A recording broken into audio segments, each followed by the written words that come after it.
大家好，我是曹峰，今天来给粉丝修一个调音台的电源，故障是开机正常，但是一关机之后就出现了问题，现在是不能开机了。我们一起来给它检查一下。这个电源板之前也被修过的，有好几处地方是被焊接过的，这里还飞了一根线。先测一下这个主滤波电容两端有没有短路，测量有短路的，这种情况一般是这个开关管气穿了，测量也不出所料，短路了。再测一下这个电流采样电阻 R27 的，就是 0.27欧。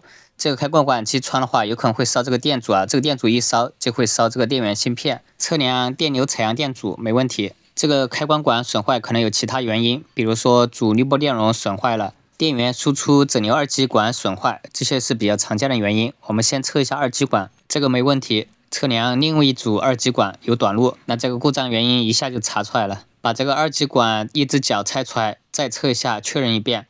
如果还有短路，就是它坏了。接着把损坏的开关管还有这个二极管给它更换掉。更换好之后，接上电源试一下，看会不会炸。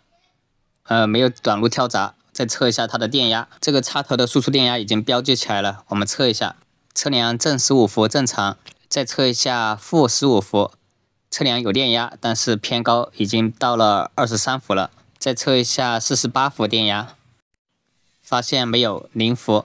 一组电压有，另外一组电压没有，有可能还有短路啊。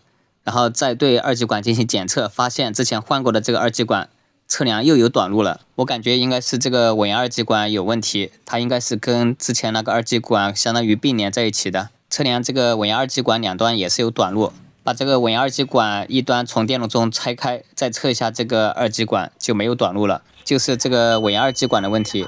这个二极管上面的丝印比较小啊，用这个电子放大镜给它看一下什么型号的。上面显示了一个56，那这个稳压二极管应该是56伏的。像这种稳压二极管如果没有同型号的话，可以用阻值差不多相加的给它串联起来使用。这里我找了两个，一个30伏，一个16伏的稳压二极管串联使用。更换了之后，现在电压就有输出了。纸条上写的是48伏，但测出来是43伏。再测一下负15伏也正常了，这个电源就修好了。